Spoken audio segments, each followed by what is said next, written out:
misaotra anareo amin'ny fandraisana mahafinaritra ary ao anatin'izao tapany faran'izao dia inoko fa nahery anareo ary nandroso tao anatin'izay fizarana telo voalohany izay alohan'ny izarako aminareo ny filazantsara dia tiako tsindriana kely fa CTMI dia tsy nangataka tamin'ireo fiangonana mpapetrano mba hanao fanatitra noho izany mazava zany ny ataonay dia mitory ny filazantsara ka tsy haka fanatitra na inona izahay ao a noho izany ity ny tapany farany ary azoko antoka fa isika rehetra izay nanatrika tao anatin'izay fizarana anankitelo izay dia nareny filazantsara tokoa ianareo nandroso ary nahery tamin'ny alalan'ny fitoriana ny filazantsara ary inoko hoe isika rehetra dia miara resy lahatra isika fa voalohany indrindra dia tokony hisy fanorenana ho tafapetraka eo anivon'ny fiangonan'ny tompo ary eo amin'ny fiainantsika sokafa ny baibolintsika ao amin'ny bokin'i Ezra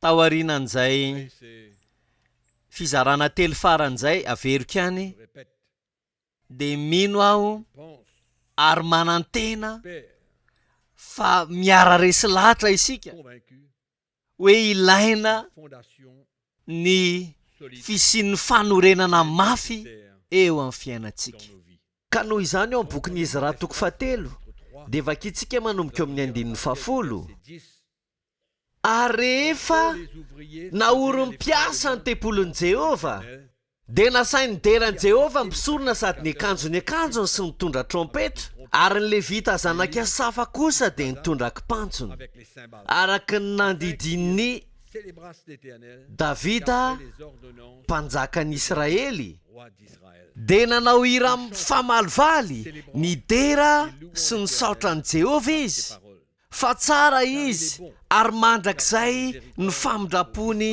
amin'ny Israely dia niobo mafy ny olona rehetra raha ny deran'i Jehova satria vita ny fanorenana ny tranon'i Jehova.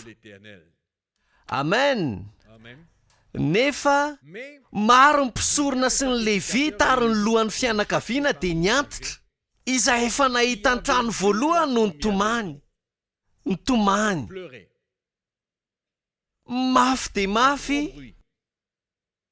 no naorina teo amason'izy ireo izany trano izany nefa maro kosa ny nanandratra ny feony nioby sy ny faly ka tsy fantatry ny olona izay fifaliana na izay tomany no izany orakoraka be izany fa nioby mafy ny olona kare lavitra ny orakoraka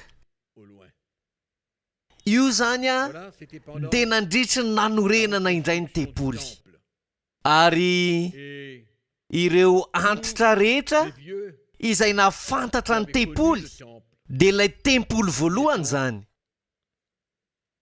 izay noravana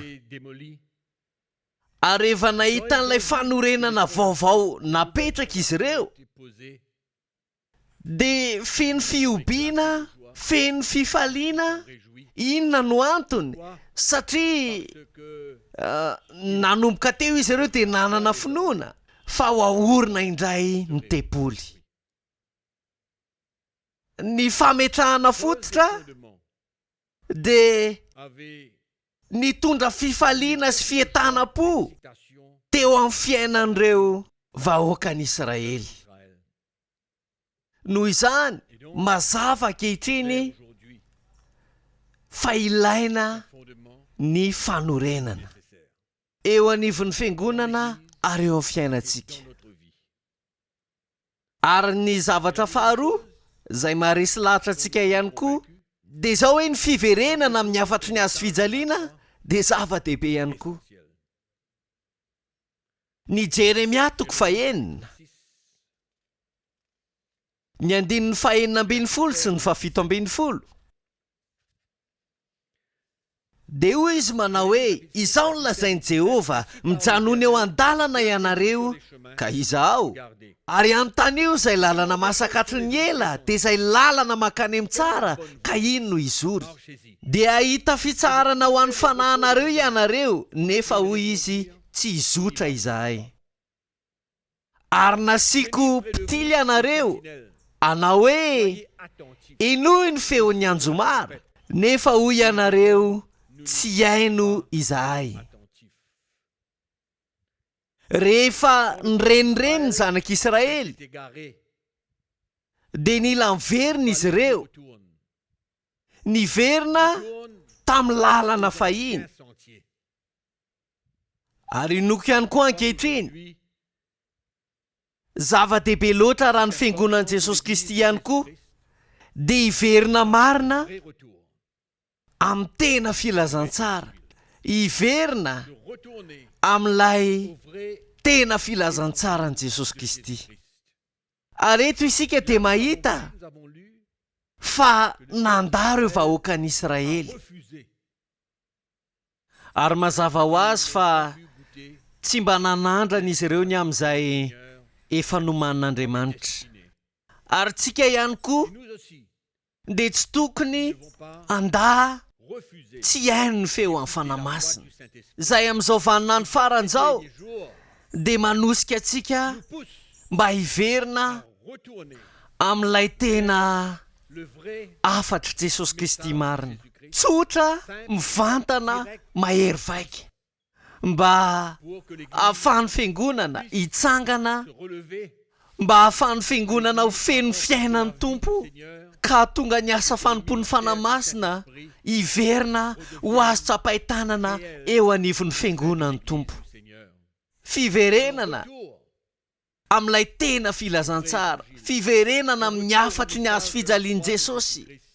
Rehefa mieritreritra aho ny hetsika pentekotista tamin'izany, izay nahitana apôstôly maro ary mazava tamin'izany ny afatra apôstôlika. Tena nahery vaika ary natanjaka ny fiangonana. Fa araka ny hitantsika dia izao hoe mirenireny ny fiangonana dia mitaky fiverenana tokoa izany, mitaky fiverenana amin'ilay tena afatry Jesosy Kristy marina. Ary ny zavatra fahatelo izay tena nazava tamintsika ihany koa dia ny atao hoe ny fiainan'ny fitsanganana. Ilay fiainan'i Jesosy Kristy mba ho ana fanompoana mahomby, mba hahatonga ny asa fanompon'ny fanahy masina, ny asa fanompon'ny fanahy ho marina sy mahery vaika eo anivon'ny fiangonana, ka hahatonga an'ireo lehilahin'Andriamanitra, ireo pasteur afaka ny hanompon'ny tompo sy hitory ny vaovao mafaly ny filazantsara, hitory ny tena filazantsara amin'ny fanehoana ny fanahy sy ny hery ihany koa araka ny efa hitantsika. Mila mazava izany zavatra izany. Ary inoko hoe tsika rehetra izay manatrika eto sy izay rehetra miaino manerana an'izao tontolo izao dia samy miresy lahatra avokoa fa ny tenin'Andriamanitra araka ny eritreretiko dia tena mazava mba handresy lahatra antsika amin'ny alalan'ny fanahy masina fa ireo zavatra anankitelo ireo dia tokony hazava sy hisy eo anivon'ny fiangonana. Fiverenana amin'ny afatry ny azo fijaliana sy ny asa fanompon'ny fanahy masina amin'ny alalan'ireo mpanompon'Andriamanitra. Ary izany zavatra rehetra izany dia tokony hiverina eo anivon'ny fiangonan'ny tompo. Ary rehefa voaraintsika izany ary ny konferansa ihany koa hifarana, toy ny ahoana no haminavinantsika no avy. Ny faniriko dia ny ahafahako mbola mifampizara aminareo ao anatina fizarana hafa mahakasika ny tena afatry Kristy marina dia ny afatry ny azo fijalian'i Kristy, fa koa satria moa fizarana farany sisa ity ananantsika ity dia tsara ao arinan'izao conférensa izao raha mijery ny any moavy isika. Inona ny zavatra mety hitranga? Inona no mety hotoyiny? Ifandao isika samody any an-tranony avy ny tsiraray avy ary anao ahoana kosa no avy. Inoko fa zava-dehibe ho atsika raha tsy hisy anelingelina ny saitsika, tsy ho taitra isika ary mba tsy hisy tahotra na tebiteby ao anatsika ka ahafahanareo mba tena hijoro tsara ao anatin'ny fanambaran'ny filazantsara. Ka tsy hanaiko very ao anatsika isika na no marimaritra iraisana ary tsy hatahotra ihany koa. Noho izany dia iresaka aminareo dingana vitsivitsy zavatra izay tsy maintsy hitranga izay ilaina tokony ho fantatrareo rehefa hivoaka eto ianareo ao arinan'izao conférensa izao. Ny zavatra voalohany indrindra, ny dingana voalohany indrindra dia ny ainanareo an'ilay hafatra izay renareo. Miaina n'ilay hafatra. Aoka ny io hafatra io ho tonga isan'ny fiainanareo.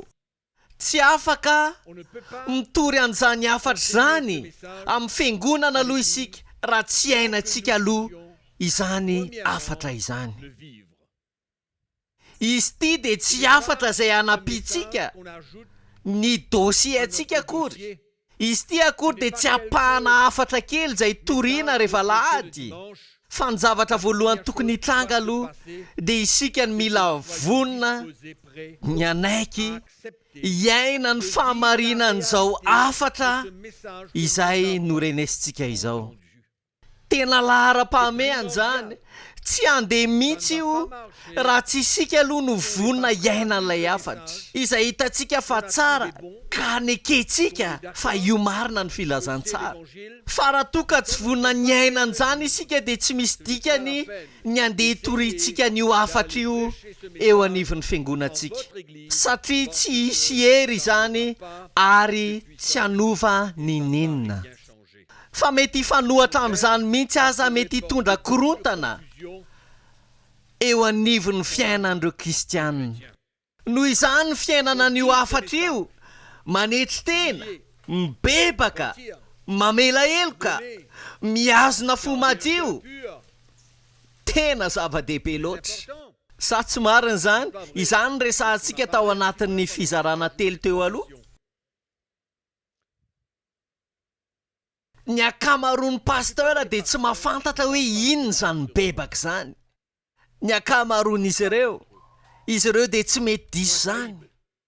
Tsy mba mety diso mihitsy izy. Ary izy ireo dia mitaky mba hankatoa azy isika. Satria izy ireo dia mampiasa ny fahefana. Ary tsy mba mety diso izy. Tsy mba misy toerana ibebahana mihitsy ao aminy fa ny hafa foana no diso no tsy manao izay angatahany tompo amin'izy ireo fa izy ireo kosa ao anatin'ny fitafiany sy ny palitaony maha-pasteur azy dia mieritreritra ny tena no tanteraka izy ary izy ireo dia mampiatra fahefana ara-nofo ka tsy mba ahitana toerana ao anatin'izy ireo anetreny tena hiaiken'ny fahadisoany, hiaiken'ny tsy fahampiny ka hibebaka ka melan'ny tompo anao asa lalina ao anatin'ny fon'izy ireo. Noho izany dia mila katoavintsika izy ireo. Fa tsy mba fon'ny tompo izany. Noho izany ny miaina ny filazantsara dia tena zava-dehibe. Ary matetika ny aingana izany dia avy amin'ny kolotsaina. Ny kolotsaina ny ainan'ireo pasteur na ireo lova izay nylovainy avy amin'ny rainy na ny raibeny sy ny sisa ka nobeazina tao anatina fomba fahatakarana tao anatina kolotsaina maro samihafa ary izy ireo dia hitoy iaina ao anatina toe-panambola mitovy amin'izany ihany ka tsy takatry ny sain'izy ireo fa ny fanjakan'Andriamanitra izay efa misy azy ireo ankehitriny anie ka efa fiainana hafa mihitsy ary kolotsaina hafa mihitsy.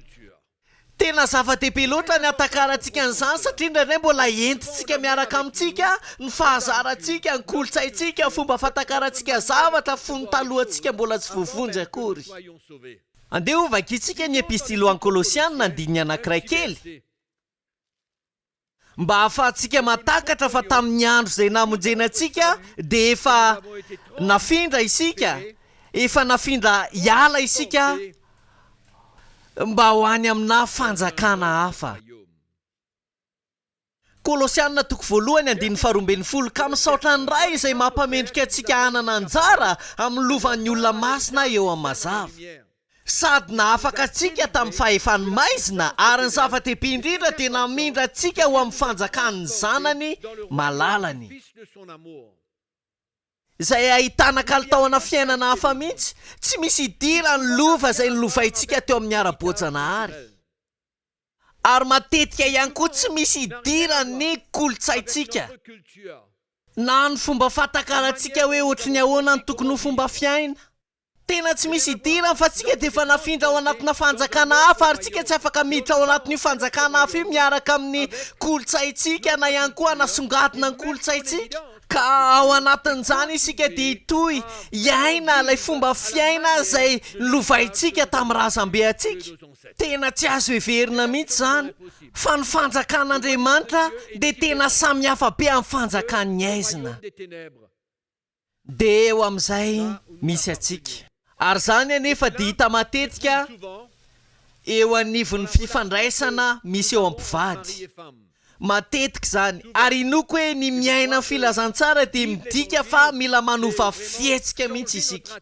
Dia ilay fihetsika mahery sy ny fampiasantsika fahefana amin'ny vaditsika, izany hoe mila manova fitondran-tenitsika eo anivon'ny vaditsika, ary rehefa mamaky isika ny Efesiana toko 5:20 dia ho takantsika fa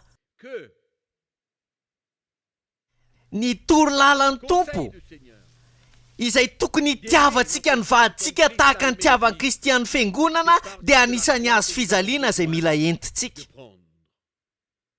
Dia hoy izy hoe ianareo lehilahy tiava ny vadinareo dia tahaka ny tiavan'ny Kristy ny fiangonana ka nanolorany tena ny hamonjy azy. Ao anatin'io toe-po io izany. Ary io nefa dia tena lavitry ny kolotsaintsika. Io dia tena lavitry ny zavatra izay niainantsika tany amin'ny lasa. Ary eto isika dia mahita fa raha takantsika tsara ny fanahy filazantsara ny amin'izay angatahany Jesosy atsika dia mazava be izany fa tokony ho hafa ny fitondran-tenantsika sy ny fihetsinsika eo anoloan'ny vaditsika. Tena mazava io raha mamaky ny Efesiana toko 5:5-20 io ianao. Ary ny ten'Andriamanitra ihany koa dia milaza amintsika amin'ny Timoty voalohany toko 7 manomboka eo amin'ny 4 sy 5. Dia miresaka amin'ny Timoty Paoly mahakasika an'ireo loholona, ireo pasteur, ireo mpanompon'Andriamanitra na ihany koa ireo ministera hafa izay milaza fa raha mikorotana ny tokantranontsika dia tsy afaka mihitsy isika ny hanompo ny vahoakan'Andriamanitra. Ka noho izany dia mila ahitsitsika, mila averintsika amin'ny laoniny ny fitondran-tenantsika sy ny fomba ny lovaintsika tahaka ny ahoana ny fomba hanompontsika, ny ankohonantsika, manao ahoana ny fihetsintsika manoloana ny vaditsika. Izany rehetra izany dia tafiditra ao anatin'ilay azo fijaliana mila entintsika. Ary izany no antony rehefa takantsika amin'ny fanahy filazantsara dia sokafan'ny tompo ny masontsika dia mahataka-javatra isika. Fa mivavaka hoe mba hitarika anareo any amin'ny fanahy masina, mba hiainanareo filazantsara, tena hiaina ny filazantsara marina araka ny fanahy filazantsara ny fon'Andriamanitra. Ary rehefa tena mandray an'io hafatra io ianareo dia ho takatrareo fa hisy zavatra izay hanova sy hampitsombadika ny fiainanao. Noho izany ny zavatra hitranga faharoa mazava ho azy dia ilay asa izay ho tanterahan'ny tompo eo amin'ny fiainanareo ka hitarika anareo mba hanova ny fomba fijerinareo ny fiangonana sy ny fanorenana azy. Izao no lazaiko matetika hoe tena vitsy ny pasteur ary matakatra hoe toy ny ahoana ny fananganana ny fiangonan'i Jesosy Kristy miaraka amin'i Jesosy.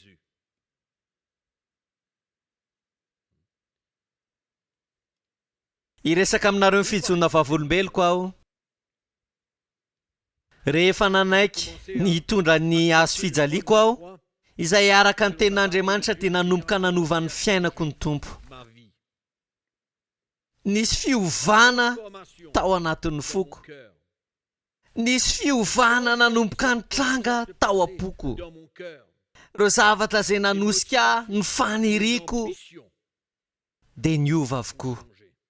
Ny fomba fatakarako ny filazantsara rehefa mamaky ny tenin'Andriamanitra aho, rehefa nekeko nitondra ny azo fijalian'ny tompo ka hanaradia azy, dia nisy fatakarana hafa, lasa nisy fanambarana hafa tonga tao am-poko. Dia nanomboka lasa natsapa aho ny fon'ny tompo. Hitanareo afaka mamaky ny tenin'Andriamanitra ianareo sy mampianatra ny tenin'Andriamanitra, ary ihany koa tena mandeha amin'ny lalàna be nareo anatin'ny fitoriana ny tenin'Andriamanitra, kanefa tsy atsapa ny fon'Andriamanitra mihitsy ny vahoaka an'Andriamanitra. Misy zavatra daholo ao ambadik'ireo soratra masin'ireo, misy zavatra mahery sy matanjaka ao ambadik'ireo soratra masin'ireo. Misy ny fon'Andriamanitra ao anatin'izany, ary ny mitory ny filazantsara kanefa tsy mahatsapa an'izay fon'Andriamanitra izay ny vahoaka an'Andriamanitra. Ny fanahy ny filazantsara ihany koa ary ny planin'Andriamanitra dia tsy manangana nininina izany, tsy hanangana nininina izany. Za dia niaina an'izany zavatra anankiroa izany, satria efa niteneniko anareo ngambany hoe nisedra olana mafy aho tamin'ny andohan'ny asa fanompoana, nisedra ady, tolona, fifandirana, fifaninanana, tsy fifakazahoan-kevitra teo amin'ny fiainako sy ny fiangonana. Fa nesoron'ny tompo kosa ny voaly izay nanakona ny masoko, ka nahafahako natsapa ny fony. Dia niatakarako hatrany hatrany hoe tahaky ny ahoana ny miara-manorina amin'i Jesosy, miara-miasa aminy ka mitondra ny filazantsara ao anatina toe-panatsara. Miova avokoa izany rehetra izany rehefa manomboka mitondra ny azo fijaliantsika isika. Miova avokoa izany satria efa niova ny fontsika. Lasa misy fanetretena maka-toerana ao anatintsika, tsy misy intsony ilay fikatsana ny tombontsoa anao manokana. Ary izay ho tombontsoan'ny fiangonana no lasa zava-dehibe voalohany indrindra eo amin'ny fiainantsika. Afaka manompo ny tompontsika sy manao zavatra maro kanefa tsy manangana nininina. Ny apôstôly Paoly dia milaza ao amin'ny epistiliny ho an'ny Filipianina manao hoe, raha tsy mandeha amin'ny famasinana ireo vahoaka an'Andriamanitra hoy Paoly, dia tahaka ny sasatra foana izy, ny sasatra foana. Ary rehefa teraka ao am-pontsika izao afatra izao, ka nateraka ny filazantsara isika tamin'ny alalan'ilay afatry ny azo fijalian'i Jesosy, dia miova ny fontsika, lasa takatsika ny filazantsara, lasa takatsika rehefa mamaky ny tenin'Andriamanitra isika, miaraka maso vaovao. Izany rehetra izany dia iova eo amin'ny fiainantsika. Raha voarainareo sy azonareo ary ekenareo iainana ilay afatry ny azo fijalian'i Jesosy Kristy, dia betsaka ny zava-baovao izay hitranga eo amin'ny fiainantsika, dia ho betsaka ny fahazavana, ary io tenin'Andriamanitra io dia lasa hazava amintsika, ka tsy tady ny tombontsoantsika isika fa ny tombontsoan'ny fiangonana. Noho izany ny filazantsara dia lasa zavatra matanjaka sy mahery vaika. Mbola hiresaka ny fijonona vavolombeloko aminareo hatrany aho. Ny toko 1:10 ao amin'ny bokin'ny Hebreo. Taloha aho rehefa namaky an'io andininy io, dia niatakarako ny finoana dia izao hoe ny finoana, hoe ilay finoana izay nomeny tompo ahy dia ampiasaiko mba ho ahy manokana, ho an'ny tombontsoako, ho an'izay rehetra ilaiko, ary hatrany dia ho amin'izay tiako sy tadiaviko. Fa rehefa namaky ny bokin'ny Hebreo kosa aho tao aorianan'ny natsapako fa marina ny afatry ny azo fijalian'i Jesosy ka nekeko ny ainan'izany, dia naseho ny fanamasina fa ireto lehilahin'Andriamanitra reto dia nanana finoana izy ireo amin'ny fahatanterahany drafitr'Andriamanitra. Raha mamaky ny Hebreo toko 1:10 ianao, dia tsy ahita ianao na dia andiny ray monja aza miresaka ny amin'ny finoana mampanaka reny, na ihany koa anangona bebe kokoa, na azo hatrany hatrany, tsy misy na dia andininy ray azy ao amin'io toko faraiky ambin'ny folo io kanefa io ilay tokony finoana izay ampiasain'ireo mpitoro teny rehetra mba hampianaran'ny finoana. Ary tsy kelikely dia nena fantatra fa ny finoana azy omeny tompo atsika kay dia tsisy idiran'ny finoanany amin'ny zavatra ara-materialy mihitsy. Fa nanome an'ireto lehilahy reto finoana Andriamanitra, reto patriarka lehibe, reto vavolombelony lehibe ny finoana, mba hanao izay nitakian'Andriamanitra tamin'izy ireo ho fanatanterahana ny drafitr'Andriamanitra. Ary tsy afaka manova an'izany tsika, izany no antony ilay finoana izay nomen'Andriamanitra ho antsika dia tsy ho antsika akory. Tsy hoe ampiasa an'io finoana io hantombontsoa antsika manokana akory.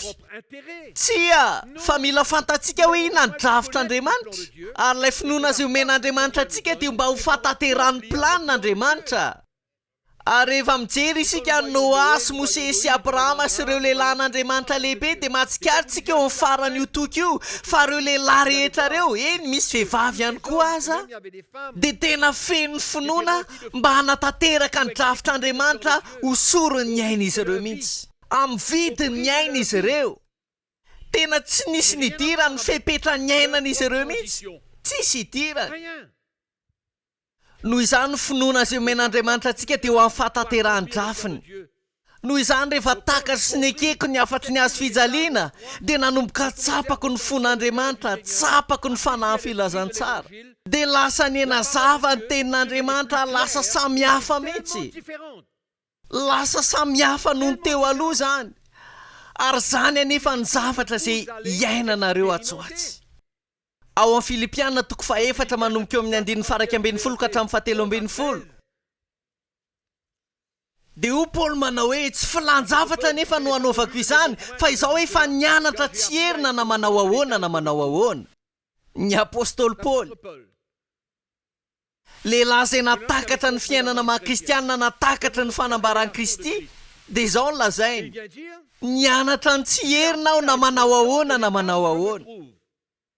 Mahalala ny hetry aho ary mahalala ny tombo. Ary naiza na amin'inona na amin'inona dia nampianarina ny hovoky sy honoana aho ary hanambe sy alahelo. Amen. Izany ny fanahy filazantsara.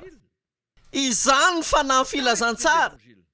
Ary izany indrindra nefa no hitanareo. Izany no zavatra hanomboka hitan'ny masonareo. Ary ny voaly dia hanomboka hiala eo amin'ny masonareo ka hita ny famirapiratany filazantsara ny voninahitry Kristy anareo. Isy fatakarana vaovao eo amin'ny fiainanareo. Tena matalanjony izany. Mbola pahany amin'ny fijona vavolombelika any fony ao vao nanomboka tamin'ny 30 taona lasa. Dia nakany Afrika aho ary nizara ny foko sy ny filazantsara tamin'ireo pasteur tany Afrika. Tsaroko tsara izany. Tena tsaroko tsara mihitsy ny fahatsoram-pon'ireo mpanompon'Andriamanitra. Nanompo ny tompo izy ireo tamin'ny fony manontolo, tao anatin'ny fepetra izay ny ainany, tao anatin'ny tsy fisiana. Ary tsaroko tsara tamin'ny famangiko voalohany dia tany amina pasteur anankiray aho ary ny lalana makany aminy dia tsy maintsy mandalo rano miangona. Dia niditra tao an-trano aho trano faran'izay tsotra indrindra ka natory tao aho. Ary ny tany nitsahana tao an-trano dia ireny tany nitotoina ireny. Tena hoe tao anatin'ny fahatsorana ary ny zavatra tsy karitro hoe tena nanam-pifaliany reto lehilahy reto. Tena hoe faly teo amin'ny toerana nisy azy ireo araka ny tenin'ny Paoly apôstôly. Mahay miaina aho ao anatin'ny toe-java misy rehetra na inona izany. Dia hitako ny fony reto lehilahy reto mpanompon'Andriamanitra ireto. Fa tena nanolotra ny aina izy. Natao anatin'ny tsy fahampiana, natao anatin'ny tsy fisiana. Ary lazaiko mihitsy aza hoe tao anatin'ny fahantrana.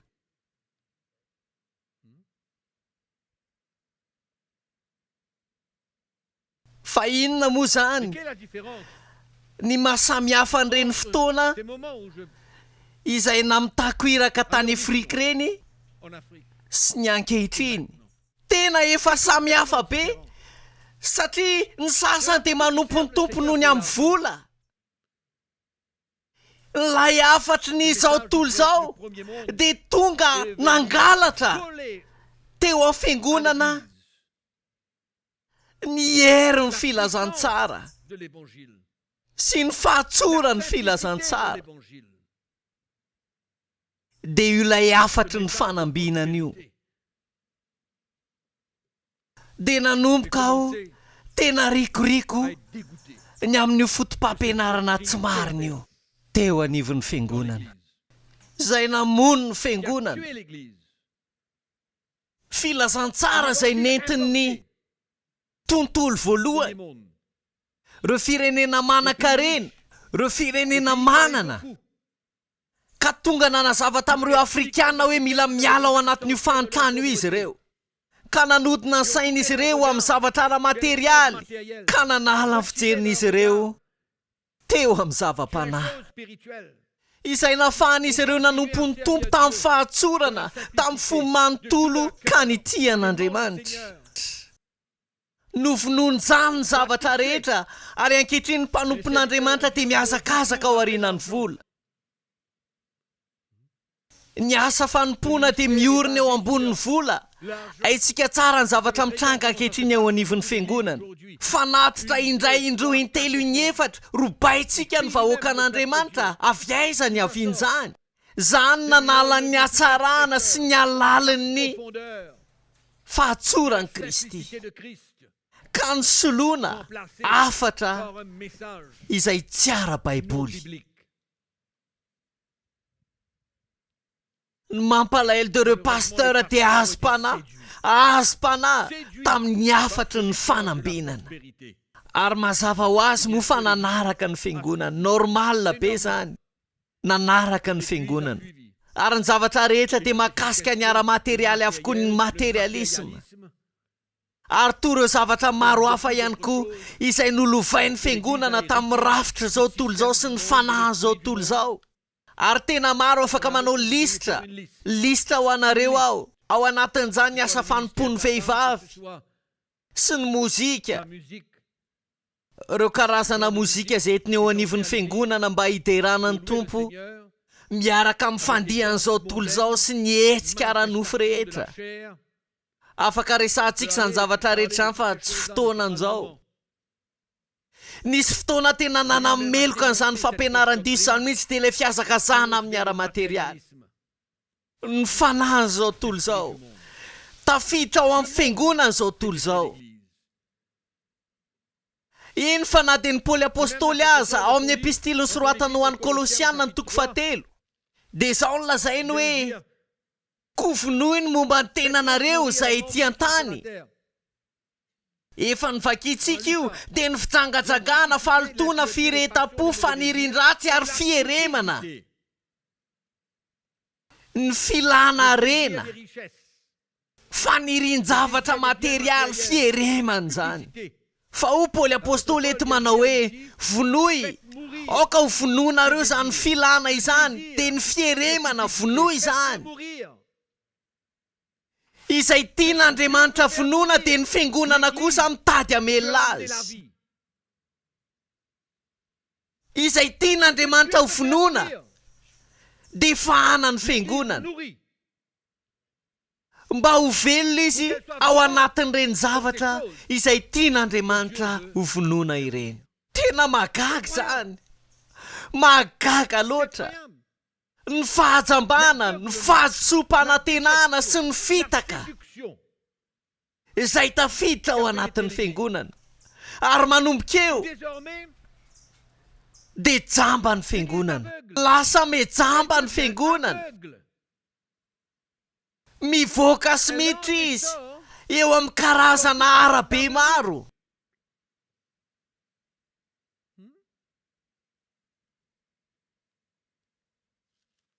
Na Timoty koa aza dia nampitandriny, Jesosy koa nampitandriny.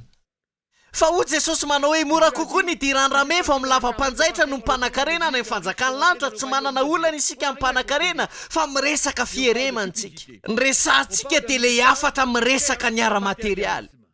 ireo izay miasakasaka ao ambadika ny zavatra ara-materialy zany resantsika tsy miresaka akoatsika hoe tsy mita olona anankiray Andriamanitra fa raha te-hampanankarena olona anankiray izy voninahitra ho azy tsy manana olana any amin'izany tsika fa ny resantsika dia ilay toe-posy zavatra manosika miresaka isika ny amin'ilay fampianarana tsy izy izay mitarika ny kristianina hikatsaka ny ara-materialy azakazaka ao ambadika zany ny fieremana.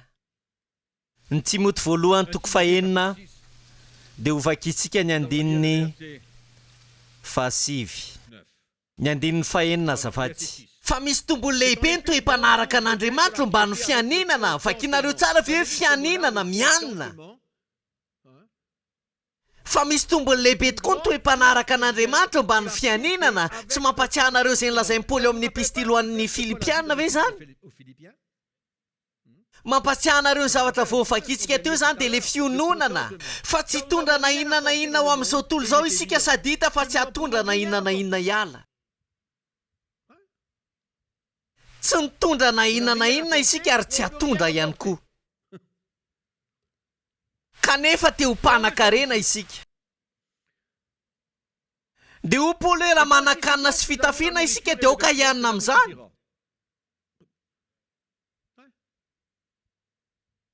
mazava zany ary izay tanan-karena dia latsaka amin'ny fakapanahy sy fandrika ary filana maro tsy misy antony sady mandratra izay mandetika ny olona ao amin'ny fandringanana sy ny fahaverezana na ny fananana ny filany fotsiny aza dia efa zava-doza fa ny fitiavam-bola ny fototry ny ratsy rehetra koa ny sasany izay fatra-pitady izany dia efa voavily niala tamin'ny finoana ka nanindrona ny tenany tamin'ny alahelobe io zany ny voka-dratsy aterany dia ny fiazakazana ao ambadiky ny filana ranofo ny materialisma dia ilay filana tanan-karena noho izany ireo zavatra rehetra ireo rehefa ateraky ny filazantsara isika rehefa tsapantsika ny fon'ny tompo ary rehefa manao asa lalina ao anatin'ny fotsika ny tompo dia ho hitanareo anazavanareo fanan'Andriamanitra fa tena hiavaka tokoa ny tenin'Andriamanitra eo amin'ny sehatra sy ny lafi ny fiainana maha-kristianina dia tena hazava ny tenin'Andriamanitra mahafinaritra zany ilay vao nivakitsika teo dia tena mifanohatra tanteraka amin'izay toriana tsy tapaka eo anivon'ny fiangonana ankehitriny mifanohatra tanteraka raha ohatra ka manokatra fandarana kristianina amin'ny tele anankiray ianareo za tena tsiravina tena rikoriko aho ary inona ny zavatra hitanareo dia io fanahy io foana ilay filana tehanana trany hatrany ary zany natonga ny teny teo hoe rehefa vonina isika nitondra ny azo fijaliantsika dia tsy mitady ny tombontsoa antsika intsony isika ny zavatra katsahantsika ao anatin'ny tranga misy rehetra dia izay tia ny tompo atao eo amin'ny fiainantsika averikany ao anatin'ny tranga misy rehetra na tsara zany na ratsy ao anatin'ny fisiana sy ny fananana ny zavatra katsahantsika dia izay tia ny tompo atao eo amin'ny fiainantsika ihany ao anatin'ny ady amin'ny kristianina anankiray dia mikatsaka isika izay tian'Andriamanitra atao amin'ny fiainantsika tokony tsy hanana maso hitsara isika na fo anatina fitsarana rehefa eo anatrehana tranga anankiray dia aseho any tompo antsika hoe inona ny zavatra tiany atao eo amin'ny fiainantsika atsara ho fanondrona tanan'olona fa ny afatry ny azo fijaliana dia tsy manome alalana antsika noho ny tanana olona na hitsara olona rehefa eo anatrehana ady isika na tranga manoloana na anabavy na rahalahy anankiray inona ny tiany tompo atao eo amin'ny fiainako inona ny zavatra tian'Andriamanitra torotoroana ato amiko toy ny ahoana ny fomba tiany hanafahana moa ve fomba anankiray tomboky io ka tonga na ho lehilahy ara-panahy ao anatin'ny toe-java-misy rehetra ao anatin'ny tranga rehetra dia mila mianatra isika ny fanetretena ka hijery ny tenantsika fa ny tompo dia hitoy ianao asa tsy tapaka ao anatin'ny fontsika mba hitombontsika ary izay ny tanjony amen ary indraindray Andriamanitra dia mamela tranga iseho eny fa na dia ady mihitsy aza ny fanahy ny filazantsara. Inona ny zavatra mbola tokony ho ataon'ny tompo eto amin'ny fiainako, zany rehetra any dia mbola ho hitantsika avokoa. Tsy afaka miteny zavatra rehetra isika. Ny toko 5 sy ny 6 sy ny 7 ao amin'ny bokin'ny filazantsara ny Matio. Arakaraka ny tombontsika dia arakarak'izay ihany koa ny ahafahantsika manao izay takiany tompo amintsika. Tena fifaliana sy fientanam-po zany. Ny zavatra fahatelo tokony hitranga, tena tokony hitranga ny tena marina. Efa mitory ianao, efa miaina ianao ny afatry ny azo fijalian'i Jesosy, dia azo antoka ihany koa fa tsy maintsy hisy ny fanenjehana sy ny fanoherana. Tsy misy salasalana ny amin'izany, fa misy vidiny aloha. Jesosy dia miteny an'izany tahaka izao manao hoe raha nenjehana izy dia mba ho enjehana ihany koa tsika. Ary miresaka izy ny amin'ny fifaliana izay tokony hananantsika rehefa enjehana isika. Ary dia resahany ihany koa ny toe-po tokony hananantsika rehefa enjehana isika na rehefa toerina ihany koa isika. Izany rehetra any dia asan'ny tompo ao-pontsika avokoa. Izany no atao hoe mitombo ara-panahy. Tena hoe mamaka sy miorina ary mampandroso ny tenantsika ao amin'ny tompo. Mety ireo olona akaiky anao indrindra, ireo namanao pasteur, sasasasany amin'izy ireo. Izy ireo dia mety tsy vonona ny hamotsitra izay ananany.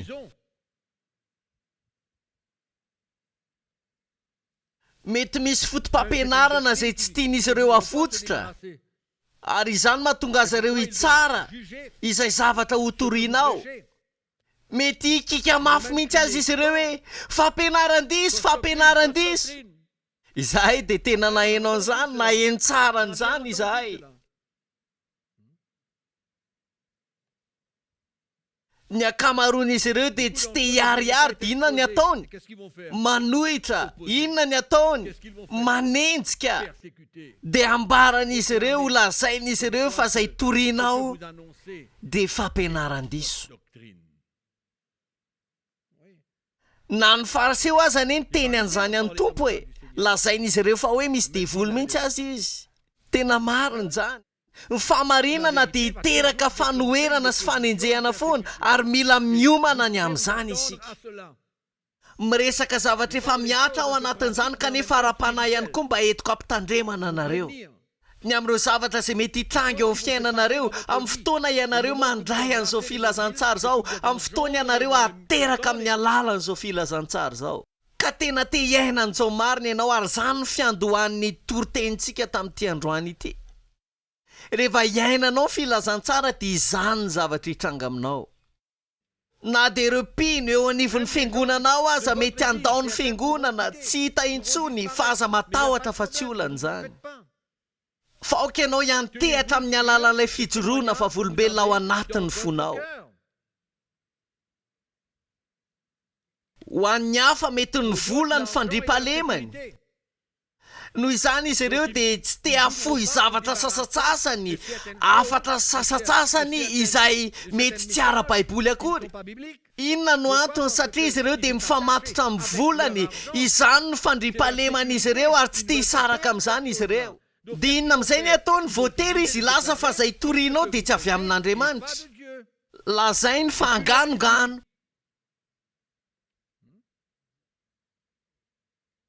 Ary zany ny antony nilazako teo fa Jesosy ihany koa dia notoerina ireo apôstôly voalohany teny enjehan'ireo jiosy. I Paoly ihany koa dia voahenjika ireo asa fanompoana hafa sy ireo mpanompo filazantsara.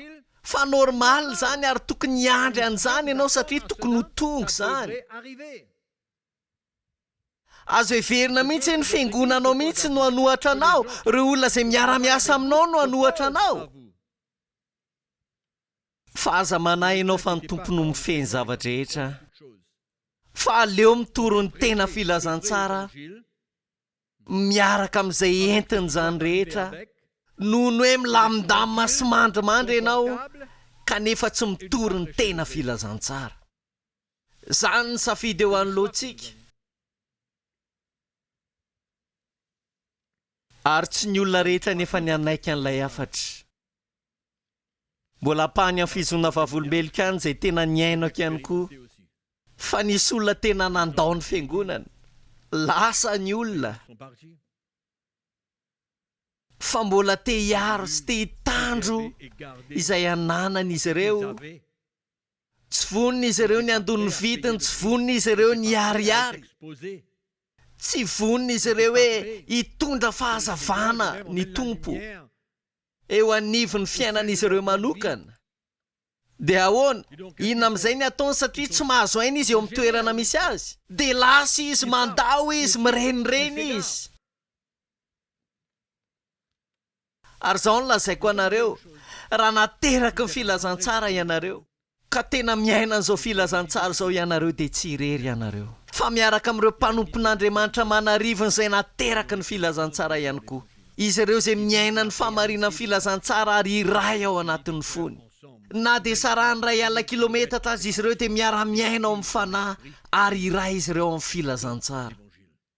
Mazava zany. Fanafika anao ny fahavalo. Marina zany. Ary mbola ao anatin'ny fizona vavolombelika any tsaroako tsara. Ndao sy ny fahafatesana ny lola anankiray teo anivon'ny fiangonana niaraka tamin'ny vadiny tamin'ny alalana aksidana motosikileta. Ary mazava ho azy fa fotoana anankiray tamin'izay nanomboako sy natakarako kely an'ity afatry ny azo fijaliana ity, nanomboka niaina azy aho sy nitory azy. Ary fotoana kely taty aoriana dia nisy an'izay lozam-pifamoivozana izay. Ary mazava ho azy moa fa tsy namela hipetrapetraka ny fahavalo. Tsia, fa tena niaina sy niaran'ireo saina izay ratsy aho. Tena nataon'ny fahavalo izay ninoko fa iny lozam-pifamoivozana iny. Dia nitranga no ny fitondrako afatra. Andao lazaina hoe fampianaran-diso teo anivon'ny fiangonana. Ary dia tsy namelan'ny fahavalo mihitsy aho. Tsy haiko tsony hoe fotoana firy fa ny zavatra tsaroako fotsiny dia tena voahotsikotsina tanteraka. Fa tena misaotra ny tompo aho satria ny fanambaran'ny filazantsara dia ny teny mafy kokoa noho ny fanafian'ny fahavalo sy ny fisainan'ny fahavalo. Tena tonga mafy zany. Ary efa tahaka izany aza dia lasa mametra-panontaniana mihitsy isika. Ataon'ny fahavalo izay ahatonganao hametra-panontaniana mahakasika ny amin'ny finoanao izay rehetra nananao anatinao, ny amin'ny zavatra izay voarainao.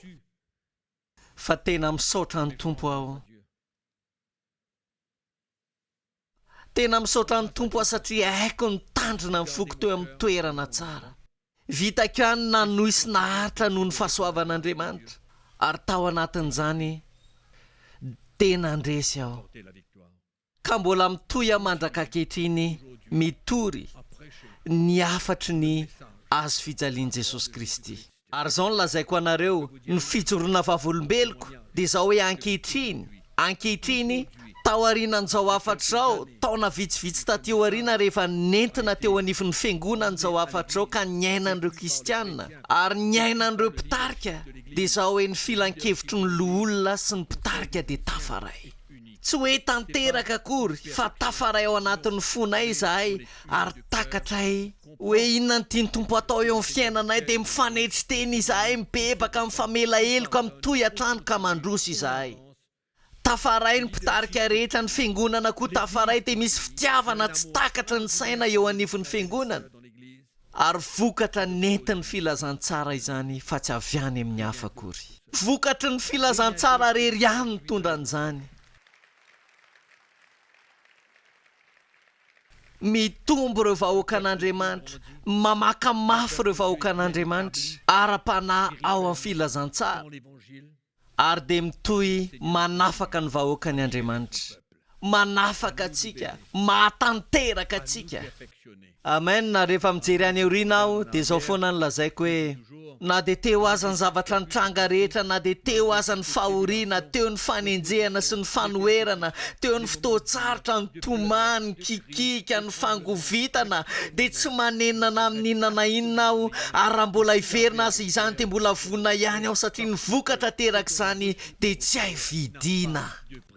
Tena tsy manambidy tokoa izany satria rehefa mahita an'ireo ankohonana sy mpivady voova izay naverin'Andriamanitra tamin'ny laoniny ka mahita an'ireo kristianina ihany koa izay mamaka mafy sy miorina mafy dia tena fifaliana sy fiadanana ary tena hoe aja tokoa izany hoe mitory ny tena filazantsara izany na dia teo aza ny zavatra nitranga rehetra. Ary ao amin'ny epistiliny Paoly ny soratany ho an'ny Timoty ao amin'ny epistiliny faharoa dia izao no lazainy hoe aoka isika hiahery ao amin'ny fahasoavan'Andriamanitra.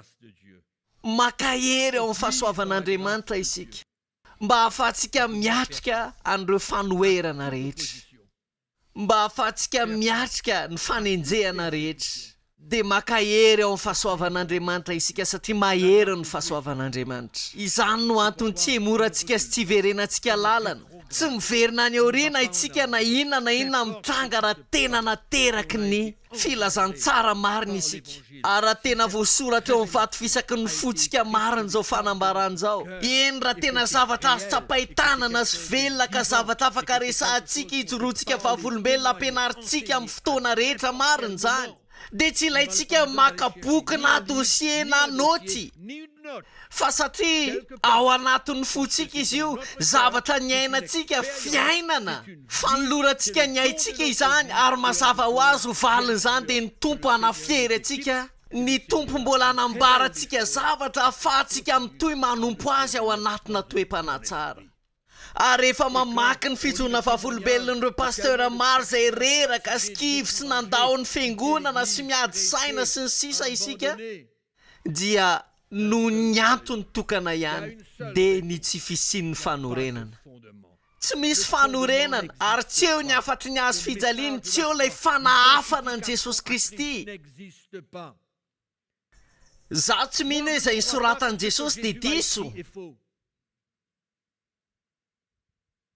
fa misy fandresena ho atsika, misy fandresena ho an'ny fiainantsika. Fa maninona misy pastera maro ao anaty faharesena, fa maninona misy fisarana sy fisaram-panambadiana, maninona ny tsy ampy fahitsiana ny fitantanana ny vola eo anivon'ny fiangonana, inona ny antony? Ary dia mbola betsaka. Fa rehefa nahazo ny fonao ny afatry ny azo fijaliana, tsy mitsahatra ao ny manindry eo amin'izay lafiny izay. Satria izany ny fiarovana antsika, fa nahoana moa no hoe izany ny fiarovana antsika, tsy hoe ny anarantsika akory, fa koa satria isika vonona ny amelan'Andriamanitra hiasa hatrany anaty lalon'ny ka hanoritoro an'ilay avinavina raha mela ny fanetretena hatrany azon'ny fotsika ka hananantsika ny tahotra an'Andriamanitra ao anatin'ny fotsika. Fa misy zavatra izay efa tafapetraka ao anatin'ny fotsika ka na dia ho avy aza ny fahavalo hanafika izy na hanipy zanatspika ihany koa izy, fa rehefa tafalatsaka ao anatin'ny fotsika io fanambarana io ka efa eo ampiainana azy isika, dia izany no ahafahantsika ho tafajoro. Dia tahaka an'ilay lehilahy izay nahare ka nankatony tenin'Andriamanitra dia tahaka ny trano ahorina ambony vatolampy izy.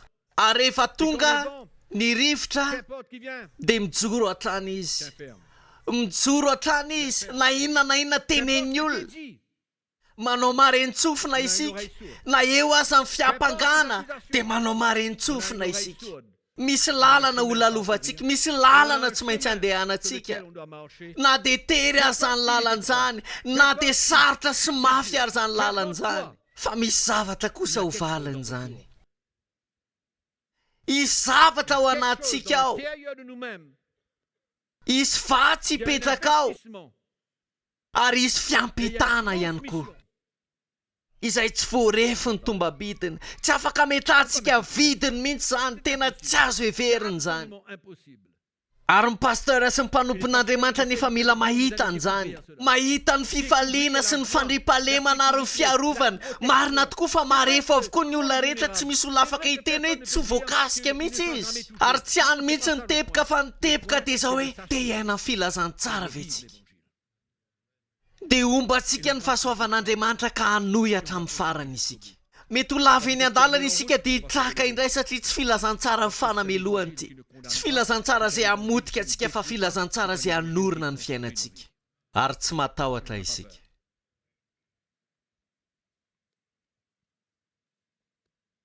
Noho izany Jesosy dia nampanantena antsika amin'ny fahasoavany ao anatin'ny tranga misy rehetra. Ny zavatra fahaefatra tena zava-dehibe indrindra koa, dia mila misafidy isika an'ireo afatra izay inoantsika, ary mila misafidy koa isika ireo mpitoroteny izay inoantsika. Renareo tsara ve a? Mila misafidy isika. Za mbola tsaroko tsara, mbola fijorona vavolombelona ihany, ary fijorona vavolombelona ireo pastera manjatony. Za dia manambara aminareo ary mizara ny foko aho sy mizara ny filazantsara aminareo, kanefa tsy izaho rery no mitory an'izao filazantsara izao, na dia za rery anitanareo ambadika izao pilipitra izao, fa amanjatony ireo pastera izay nanandrana ihany koa ary miaina ny afatry ny azo fijalian'i Jesosy Kristy.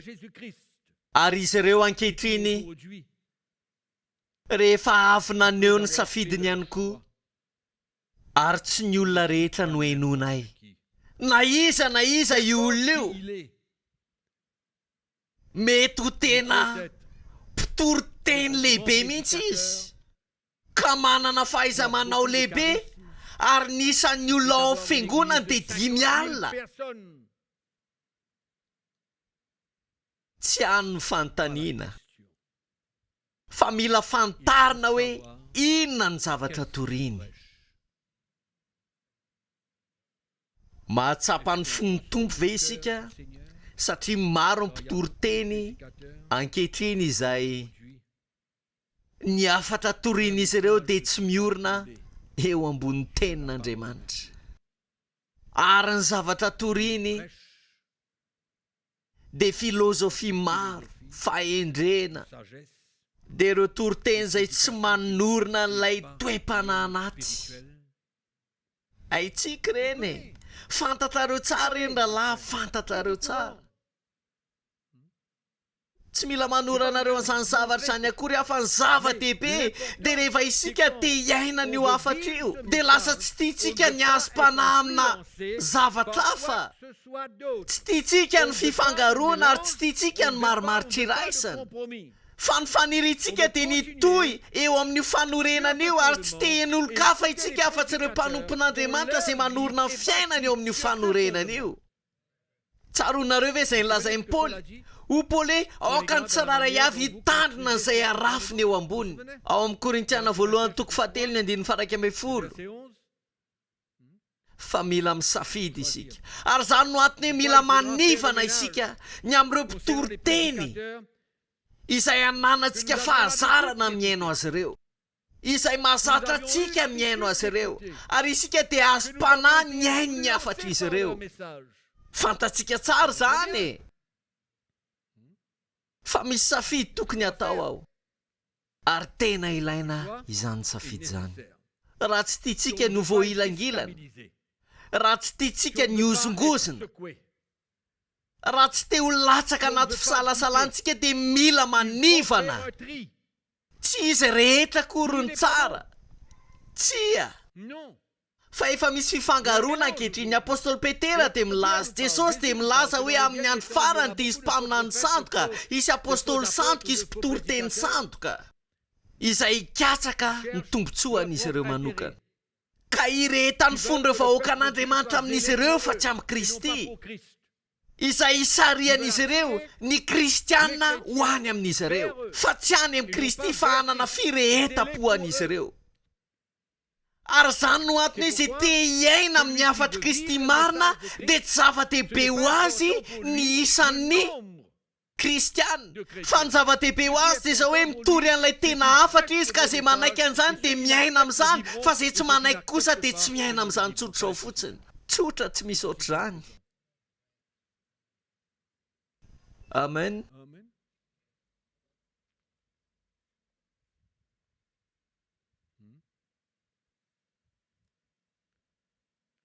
misafidy o jesosy hoe maro no antsona fa vitsy no vidiny sa tsy zany adikao amin'izay tianareo andikana azy zany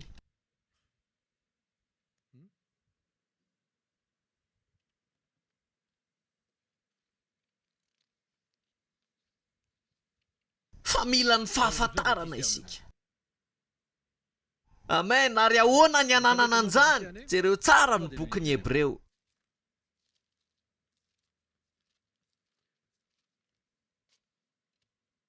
ny toko 5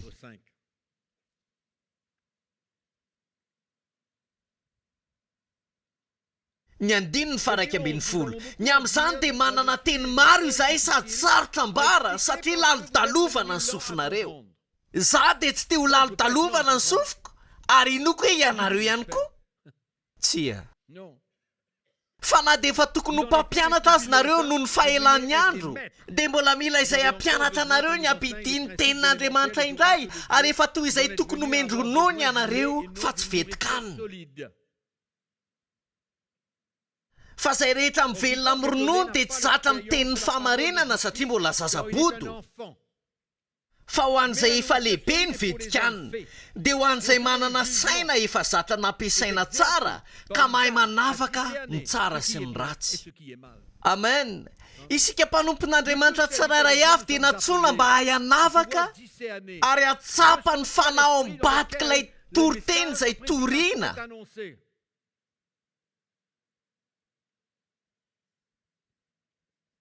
i Paoly apôstôly dia niteny tamin'ireo Korintianina hoe ianareo dia efa nanaiky Jesosy hafa filazantsara hafa ary fanahy hafa kanefa efa napetraka Paoly ny fanorenana tena mahatalanjona fa isika dia mila mitoetra ao anatin'ny fanahy ny filazantsara mandrakariva ary aoka tsy ho afangarontsika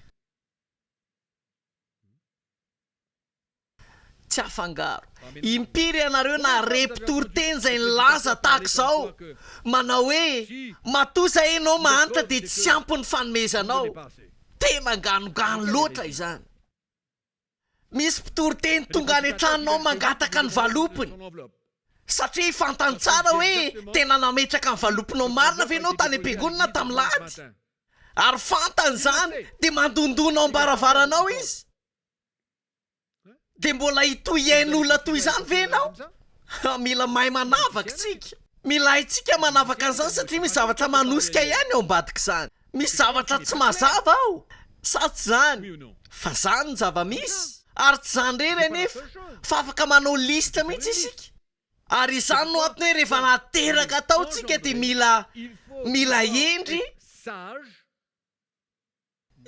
sy mahony tena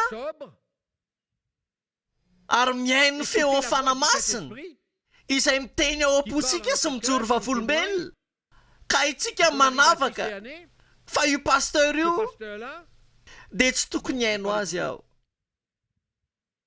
tsy haino azy aho satria mety afaka hisarika amin'ny fomba ratsy izy ary indrindra fa rehefa olona manana amin'ny fahaiza-manao izy rehefa miteny izy tena magaga tena mahatalanjona tsaroko tsara tany amin'ny firenena hafa nisy fotoana teo amin'ny androm-piainako niaraka tamin'ny fianakaviako dia za sy ny vadiko tany amin'ilay toerana izay nipetrahanay dia tena lavitra izahay ilay toerana anaovana conférence ny tena mariny eo amin'ny 900 kilometatra miala eo dia rehefa niainga izahay lasa nandeha fiara izahay dia niaino an'ity mpitoriteny ity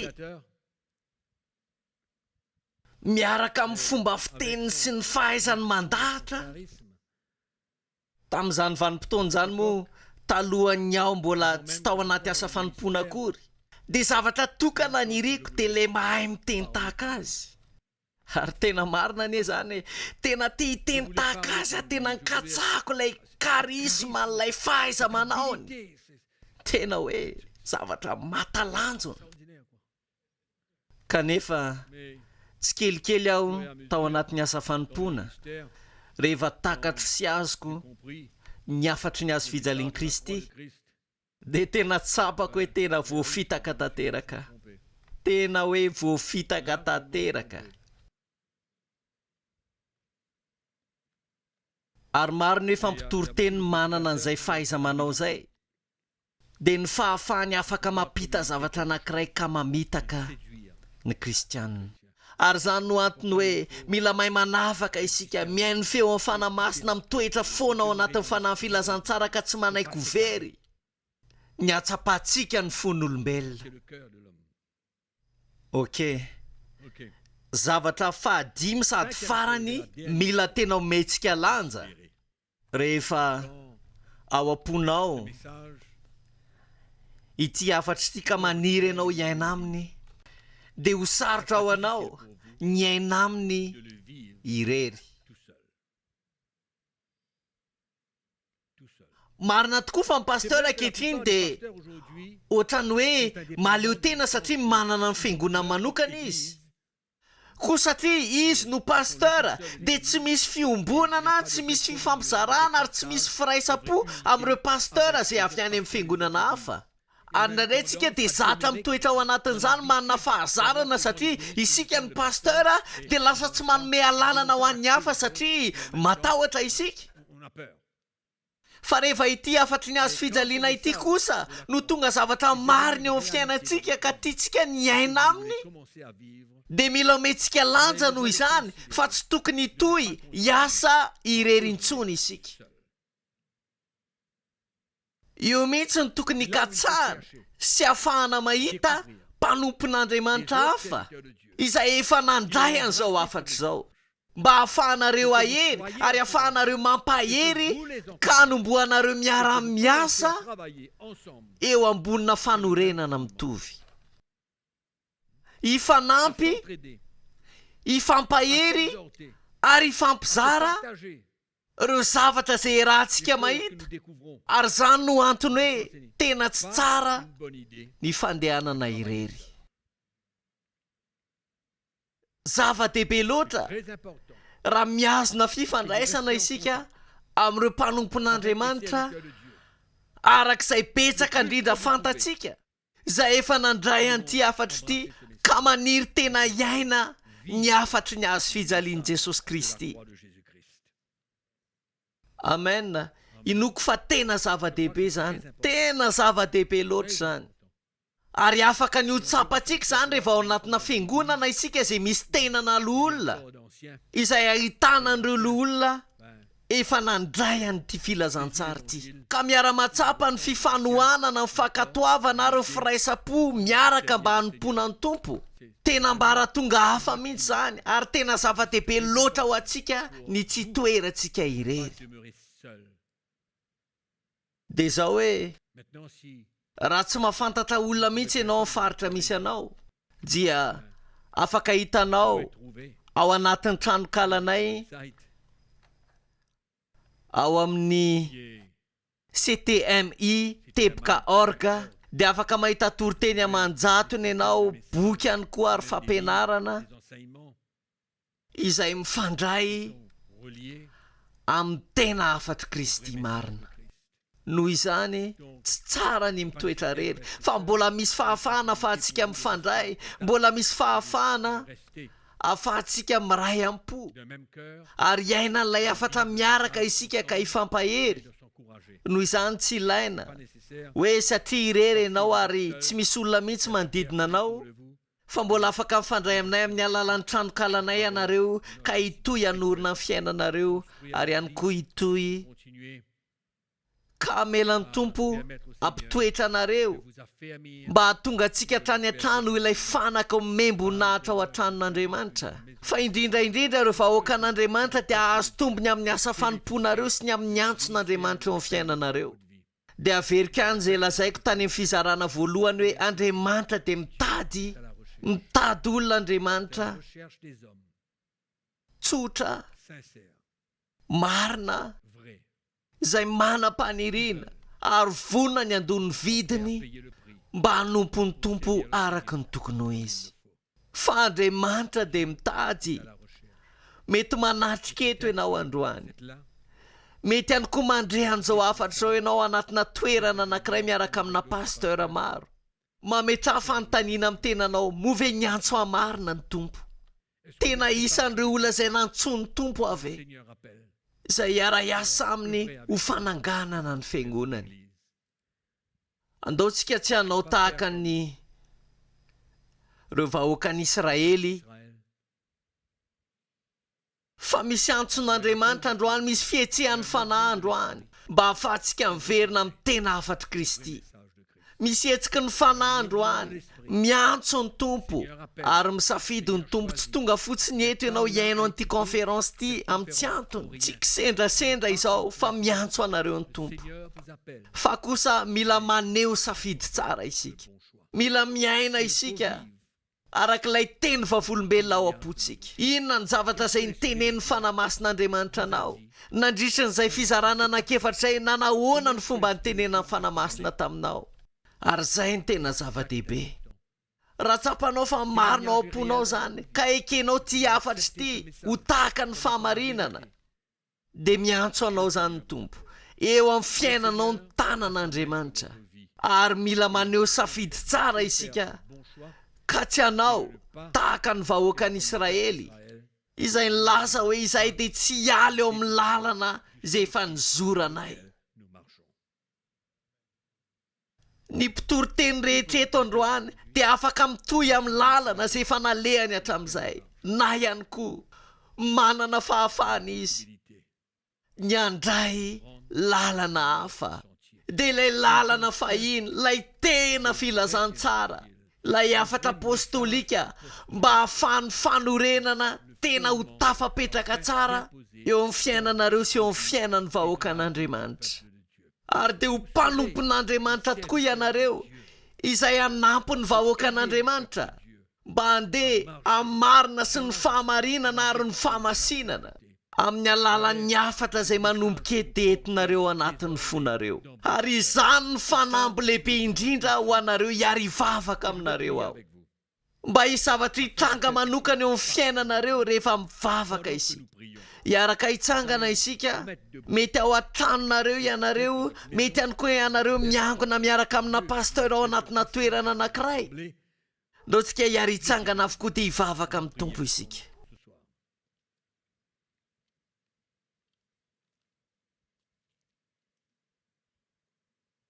Raha eo misotranao anony amin'ny teninao, mankasitraka anao any amin'ny fanambarahany filazantsara.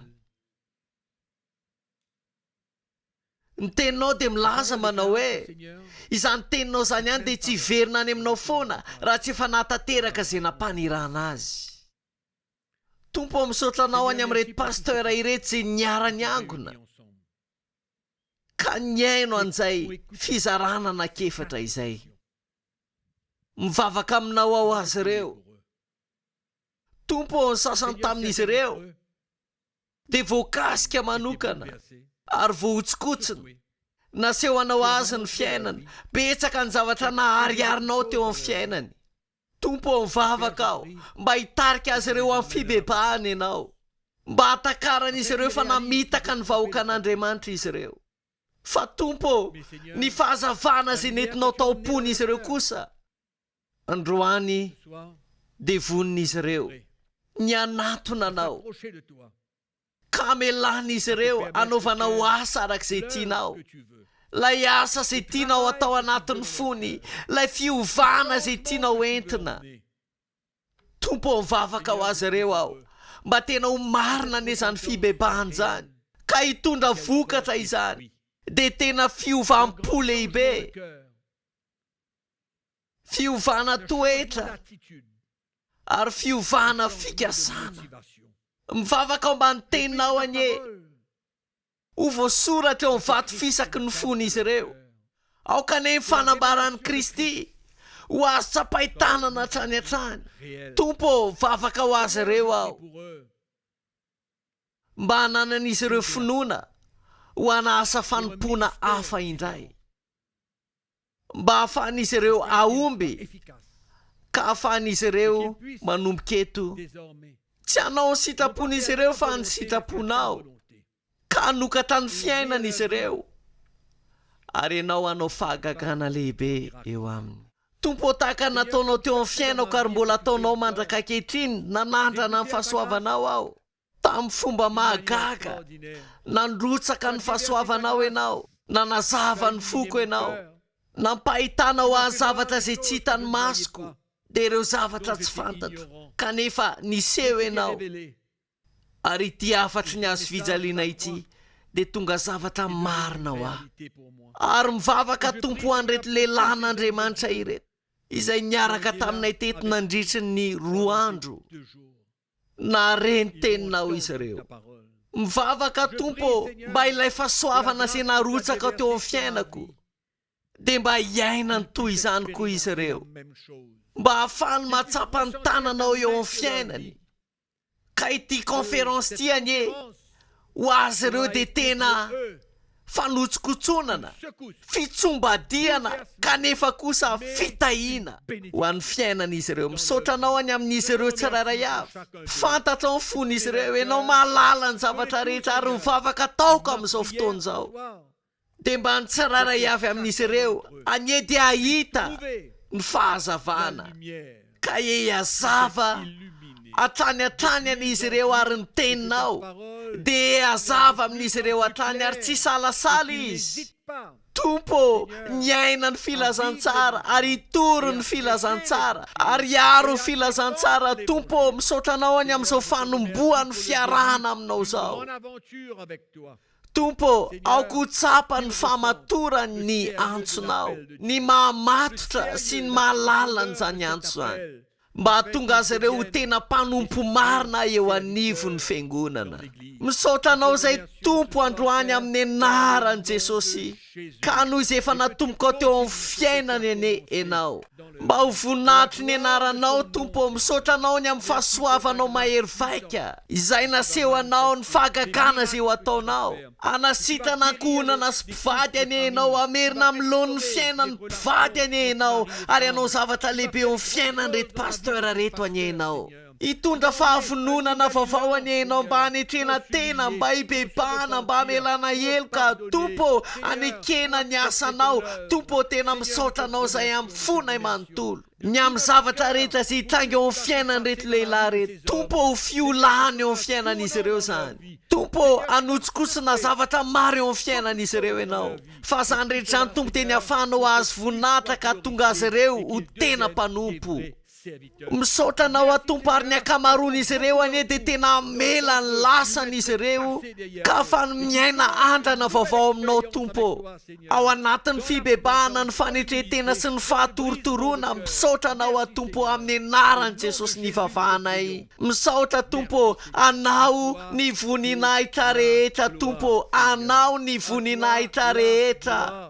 Fa namangy an'ireto olona reto ianao tao anatin'ny fizarana anankiefatra, ary misaotra anao any amin'izay zavatra mbola ho ataonao eo amin'ny fiainan'izy ireo, fa afaka nijoro vavolombelona izy ireo, hijoro vavolombelona izy ireo ny amin'ny zavatra mahagaga sy lehibe nataonao teo amin'izy ireo. Misaotra Tompo, anao ny voninahitra. Alleluia. Ry rahalahy, fantatro fa tapitra moa ny conférence, dia mety manana fantaniana maro ianareo izay mety mipetraka ao anatin'ny fonareo ao, ary azoko antoka fa ho maro amin'izy ireny anie no voavaly sahady any amin'ny andro avy. Ny fanamasina ny hanazava aminareo amin'ny alalan'ny hafatra izay ho enonareo, ary ihany koa ireo boky izay ho vakianareo ka ho téléchargenareo amin'ny alalan'ny tranokalanay, ary aza misalasala fa ny Tompo dia efa nanomboka zavatra tena mahafinaritra teo amin'ny fiainanareo manokana, ary isy fetraikany eo amin'ny tanànanareo manokana anie zany, ny fiangonana eo amin'ny tanànanareo sy eo amin'ny firenena izay misy anareo.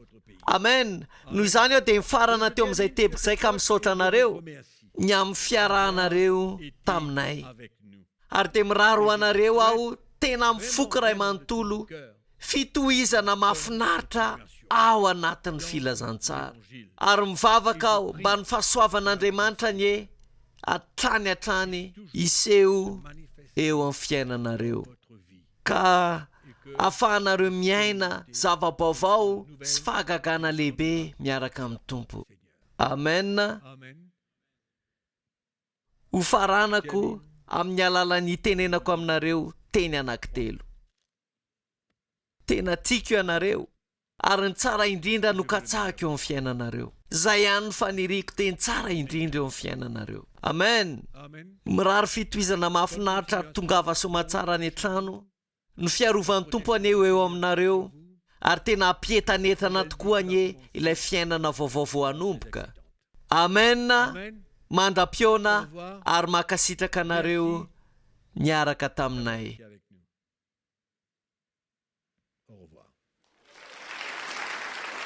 Voilà, nous sommes arrivés. Tonga amin'ny fiafaran'ny conférence ho an'ny mpitarika ara-virtualy raisam-pirenena Batira 2024 isika. Mino aho fa ny fanay masin'Andriamanitra dia niteny tao am-pontsika nandritra izay 2 andro izay. Inoko fa isika tsiraray avy dia voakasika ary nametrahan'ny tompo fanamby tao anatsika. Manam-paniriana avokoa isika anompo an'Andriamanitra sy ny fiangonany. Ary mihoatra ny hatramin'izay dia tokony hanorina miaraka aminy isika.